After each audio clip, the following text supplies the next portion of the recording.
جناب زید امام محمد باقر علیہ الصلوۃ والسلام کی خدمت میں، اور ایک گروہ آیا اور آنے کے بعد امام سے کہا کہ مولا ہم آپ کے چاہنے والے ہیں. تو امام خاموش رہے، لیکن جناب زید بولے.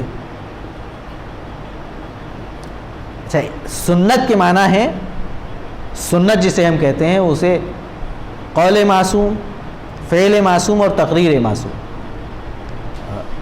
فقہ کی کتابوں میں، اصول کی کتابوں میں یہی تعریف سنت کی ہے. قول معصوم یعنی معصوم کا قول، سب کو سمجھ میں آ جاتی ہے بات. فعل معصوم یعنی معصوم کا فعل، سب کو بات سمجھ میں آ جاتی ہے. لیکن جب تقریر معصوم کہا جاتا ہے تو اس کی وضاحت کی ضرورت ہوتی ہے، کیونکہ لفظ تقریر ہمارے ذہنوں میں جس معنی کو لے کر آتا ہے وہ ہے گفتگو.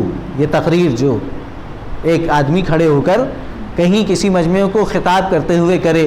لیکن تقریر معصوم اصول اور فقہ کی زبان میں امام معصوم کا خاموش ہونا ہے. کس وقت؟ جب ان کے سامنے کوئی فعل انجام پائے اور وہ خاموش رہیں، یعنی خاموش ہو کر اس فعل کی تائید کریں، تو پھر اسے تقریر معصوم کہا جاتا ہے. امام محمد باقر علیہ الصلوۃ والسلام ہیں، جناب زید ان کے پاس ہیں، اور ایک گروہ آیا اور آنے کے بعد دعویٰ کیا یا ابن رسول اللہ ہم آپ کے چاہنے والے ہیں. امام خاموش رہے، لیکن جناب زید نے پوچھا کہ ٹھیک ہے آپ چاہنے والے ہیں، تو آپ یہ بتائیے کہ کیا آپ اہل بیت کے دشمنوں سے بیزار بھی ہیں؟ آنے والے گروہ نے کہا کہ نہیں، اہل بیت سے تو ہم محبت رکھتے ہیں، لیکن اور جو افراد ہیں ہم ان سے بھی عقیدت رکھتے ہیں. تو جناب زید نے بات کو اور واضح کرنے کی کوشش کی ہمارے اور آپ کے لیے. کہا اچھا تم اصحاب رسول میں سب سے عقیدت اور محبت رکھتے ہو، تو یہ بتاؤ کہ قاتلان جناب سیدہ کے بارے میں تمہاری کیا رائے ہے؟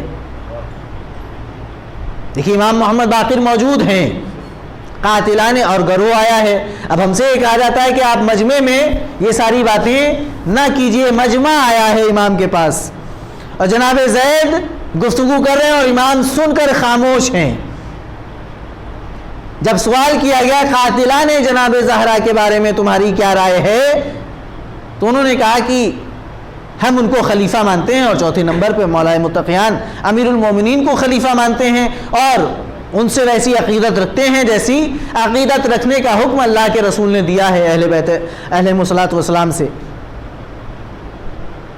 تو جناب زید، روایت کہتی جناب زید کے چہرے کا رنگ متغیر ہوا، اور غصے کے عالم میں انہوں نے کہا کہ خدا کی لعنت ہو تم سب کے اوپر کہ قاتلان سیدہ سے تمہارے دلوں میں رواداری کا پہلو ہے. خدا شاہد ہے کہ جس کے دل میں قاتلان جناب زہرا کے لیے ذرہ برابر بھی محبت ہے، اس کا اسلام اللہ کی بارگاہ میں قبول نہیں ہے. یہ گفتگو جناب زید نے کی، اور امام باقر علیہ الصلوۃ والسلام نے نہ ٹوک کر جناب زید کے جملوں کی تائید فرمائی.